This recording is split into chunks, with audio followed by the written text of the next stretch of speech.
Xonanda Botir Qodirov yana jarimaga tortildi.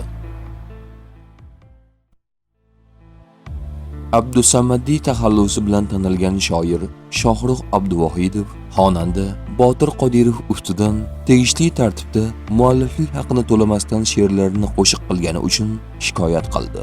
Bu haqida Adliya vazirligi xabar berdi.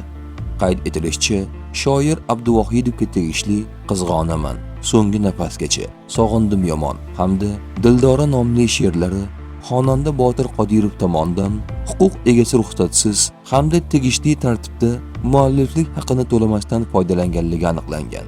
Holat yuzasidan huquqbuzarga nisbatan ma'muriy javobgarlik to'g'risidagi kodeksning tegishli moddasi bilan ma'muriy huquqbuzarlik to'g'risidagi bayonnoma rasmiylashtirilib, tegishli sudga yuborilgan. Botir Qodirovga 3 million so'm jarima jazosi tayinlangan.